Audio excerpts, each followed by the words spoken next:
RMC Roten sans flamme. Je m'en fous, moi, mais je suis pas Didier Deschamps. Bah oui. Moi, je suis Jérôme Roten, sélectionneur.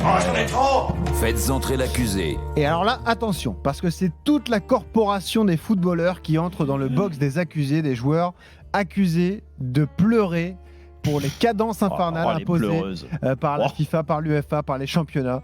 Hier, en conférence de presse de veille de match, Aurélien Tchouameni et Virgil van Dijk ont tous deux dénoncé le calendrier démentiel des joueurs internationaux.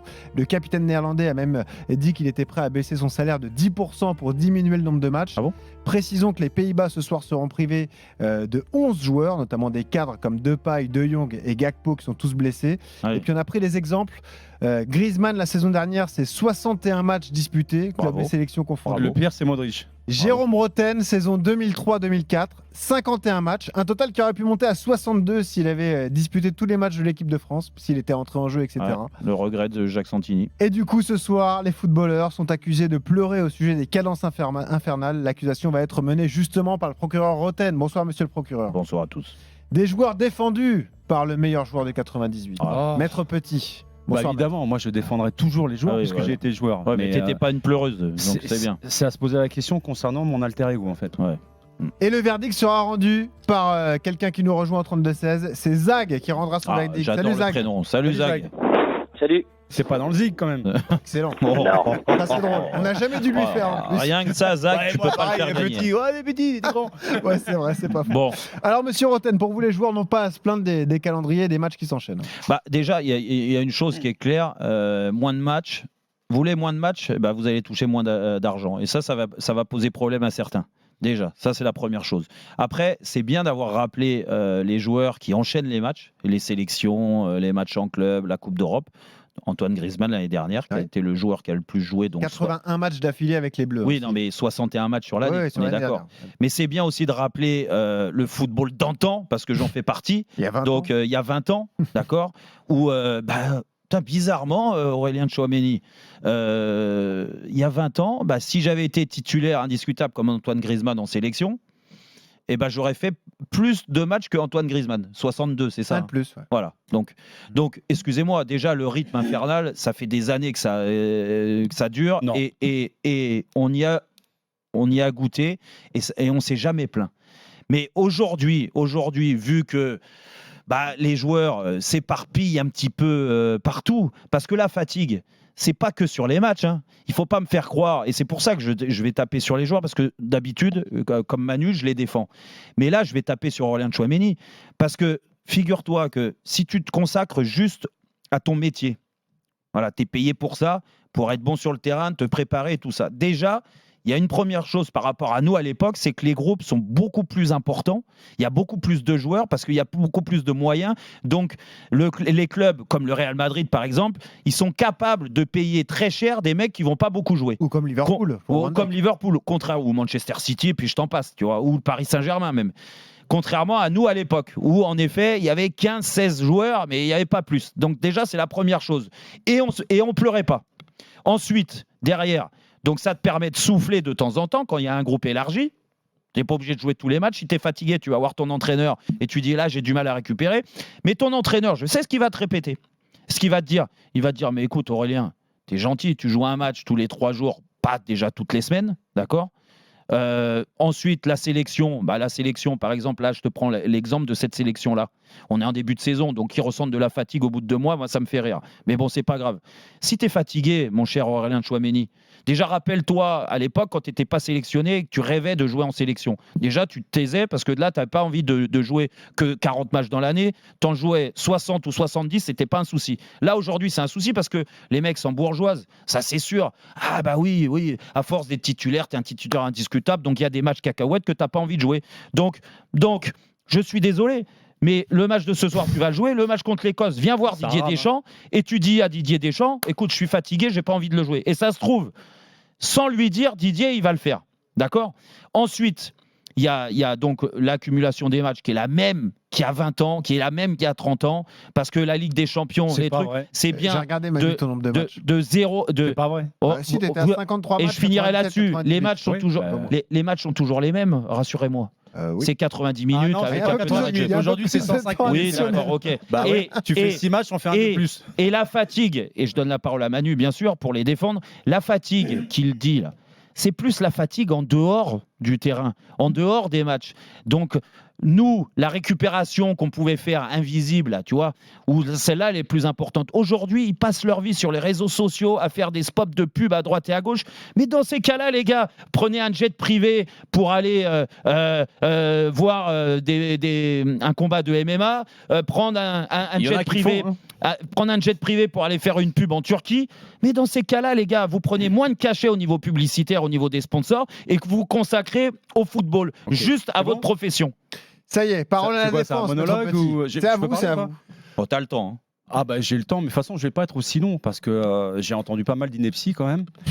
Et moi je me fie simplement à ce que disent les principaux acteurs, la matière première du football qui fait marcher toute l'économie, les marketing, sponsors, les supporters, tout ce que tu veux. Ce sont les joueurs.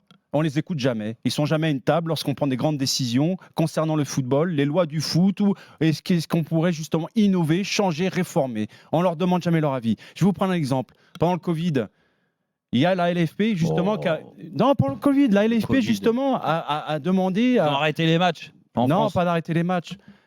L'UNFP qui représente les joueurs a été invitée justement. Ils sont rentrés dans une réunion où ils ont pu s'exprimer. C'était justement concernant les salaires. Sur les autres thématiques, ils n'ont pas pu s'exprimer.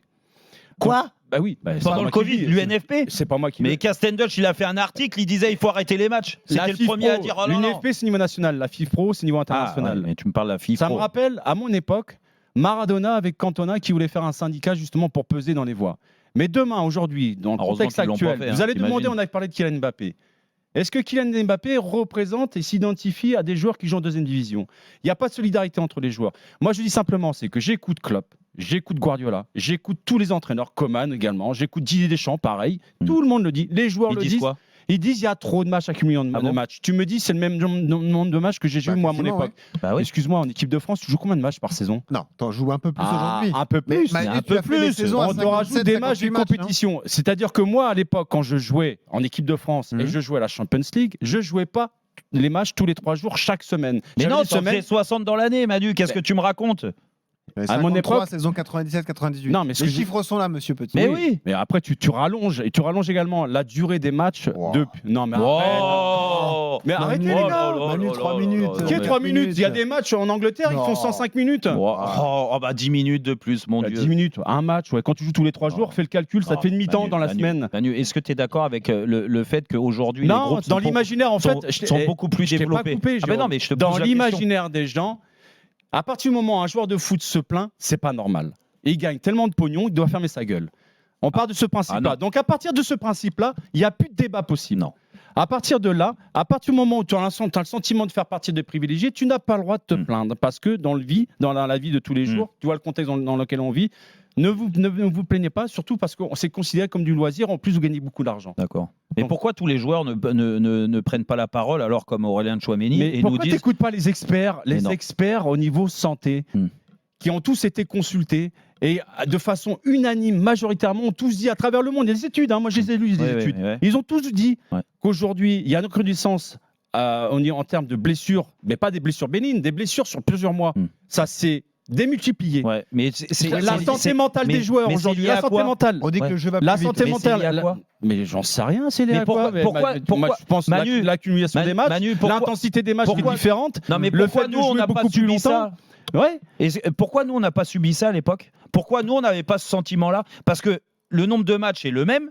Je vais te dire pourquoi, Jérôme. Je vais te dire pourquoi. Parce qu'il n'y avait pas la même dimension financière qu'à notre époque. Il y avait moins de relations avec le marketing, le sponsoring et tout ça. Et tu le sais très bien. Les mecs s'éparpillent et c'est ça qui les fatigue. Non, ils ne s'éparpillent pas. C'est pas vrai.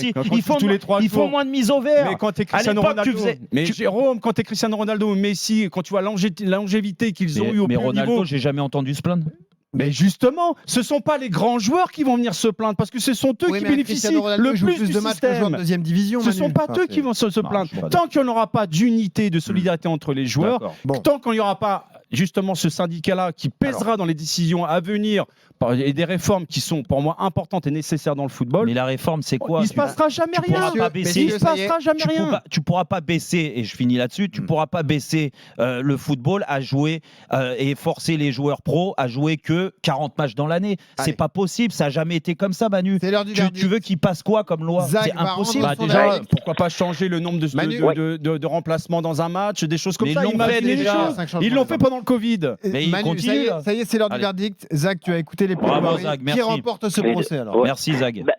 Non mais merci à vous pour les arguments que vous avez développés de part et d'autre. C'est pas quelque chose de binaire et c'est pas simple de répondre entre ce que dit pour le coup Manu par rapport à ce que les joueurs font ressortir par rapport à ça. Effectivement, s'ils se peignent, c'est pas pour rien et qu'il y a quand même quelque chose de significatif. De l'autre côté, tous les éléments de critères que Jérôme a ressortis sont à entendre, mais c'est vrai qu'il y a quand même une petite différence quand même qui est notable et qui pour le coup fait la différence plutôt en faveur des arguments de Manu. C'est-à-dire que tu compares, tu fais la quantité, on regarde la quantité de matchs. Ouais. Quantité de matchs peut-être équivalente. Mais l'intensité, n'est pas la même. Les enjeux qu'il y a derrière, c'est pas du tout La pression la n'est même. pas la même. Et les matchs ne sont pas dans la même intensité. Bon. C'est vrai, ça c'est vrai. Et les compétitions ne sont pas dans les mêmes enjeux. C'est-à-dire que clairement, c'est plus facile de chouiner au moment de jouer cette compétition internationale qui n'a pas de sens. Tu n'entendras pas Tchouaméni chouiner la veille de la Coupe du Monde ou la veille d'un Euro. Là, faire entendre ça au moment de cette compétition, où franchement on se passerait bien, ça raconte aussi quelque chose. Par rapport à la démultiplication des compétitions et le fait qu'il y en a quelques-unes qui sont peut-être plus importantes, il y a une dispersion dans les enjeux, une dispersion dans les déplacements et donc plus de une fatigue. dispersion dans les sponsors et le marketing aussi. Merci Zag en tout cas d'avoir participé, d'avoir rendu ton verdict. Zag, Victoire de Manu Petit comme dans tous le les procès, vendredis. vous avez été excellents tous les deux. Comme tous les vendredis, arrête un peu tes bêtises. Les gens qui ont écouté, ils sont pour moi. On va tenir les stats. Les gars, je crois sortez que depuis le début il de est pas loin de la saison, vérité. il a perdu tous les vendredis. Allez, dans un instant on se détend. Le Casa enchaîné avec Julien Toi Cazard. heureux d'être en équipe de France.